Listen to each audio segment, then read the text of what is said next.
Welcome to the channel. Here, we provide clear, actionable insights into the complex world of tax and accounting to help your business thrive.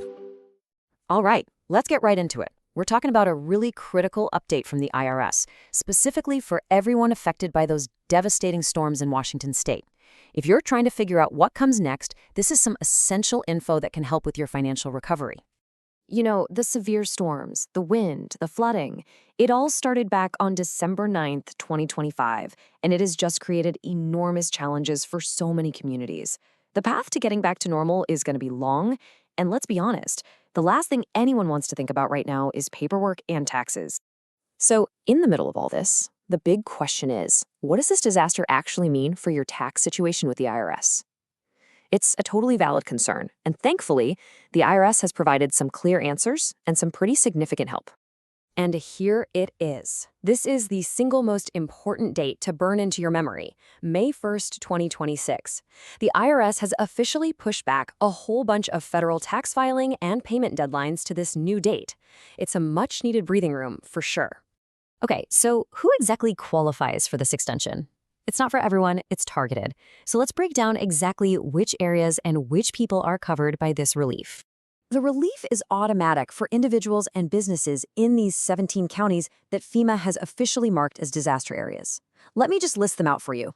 Benton, Chelan, Clallam, Grays Harbor, Jefferson, King, Kittitas, Lewis, Mason, Pierce, Sammamish, Skagit, Snohomish, Thurston, Waukeam, Whatcom, and Yakima. If you live or have a business in any of those places, you are automatically covered. And you know, the term affected taxpayer is actually pretty broad. It's not just for people who live there or for local businesses. It also includes relief workers who came in to help, and even people living way outside the disaster zone whose tax preparer or essential records got hit by the storms. So now that we know who qualifies, let's dig into what this May 1st extension actually covers. And you're about to see it's way more than just your yearly tax return. Now listen up, because this is super important, especially for business owners.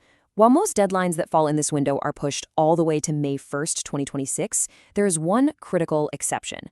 Certain payroll and excise tax deposits, and I'm stressing the word deposits, they have a much shorter extension. Those are due December 29th, 2025. But that main extension to May 1st, wow, it covers a lot. We're talking about your 2025 individual and business returns, your last chance to make those 2025 contributions to an IRA or an HSA, and those really important quarterly estimated tax payments that would have been due in January and April. But the IRS help doesn't just stop at giving you more time to file. There are other really powerful financial relief options on the table that can help you recover some of your losses and get access to funds when you need them the most. Okay, one of the most important tools here is something called casualty losses. Basically, this is for damage or loss to your personal property, think your house, your car, that isn't covered by insurance.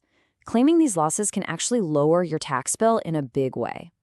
And here's where you can get a little strategic. The IRS gives you a choice. You can claim these losses on your 2025 tax return, the one you'll file in 2026, or you can claim them on your 2024 tax return by filing an amended return.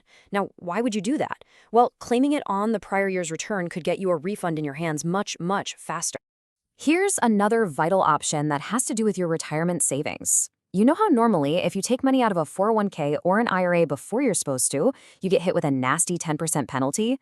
Well, something called a qualified disaster distribution waives that penalty. It lets you access your own money to help you rebuild. And the benefits here are huge. Not only do you get to skip that 10% penalty, but you can also spread the income tax you'll owe on that withdrawal over a 3-year period. Now, of course, you should always check with your specific plan administrator for their rules, but this is a really powerful option to have in an emergency. Okay, so we've talked about a lot of great options, but how do you actually make sure you get this relief? Let's walk through the simple, actionable steps you need to take. Here's the great news. For most people, it's totally automatic. If the address the IRS has on file for you is in one of those 17 counties, you don't have to lift a finger. But if you're someone who qualifies but lives outside the disaster zone, you will need to make a phone call. And hey, if you get a penalty notice by mistake, don't panic. Just call the number on that notice and they'll sort it out. Now, here is something you're definitely going to want to write down. 3629-EM. That is the official FEMA disaster declaration number. Make sure you write that number at the very top of any forms where you're claiming a casualty loss. It's basically the magic number that unlocks this specific relief.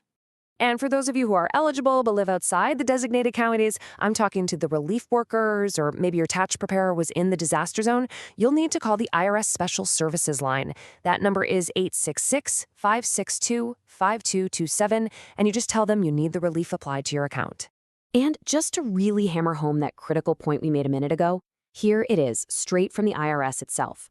This choice, the option to claim your losses in the current year or the prior year, is a powerful tool. It's designed to give you flexibility and potentially get you that financial relief much faster, right when you need it most. So we've covered a lot today: new deadlines, ways to access funds, strategies to lower your tax bill. All of this information is really meant to empower you. So I guess the question I want to leave you with is this. Now that you know your options, what is one single step you can take today to feel just a little more in control of your financial path forward? Maybe it's just writing down a phone number, or maybe it's making that call. Whatever it is, it's a step in the right direction.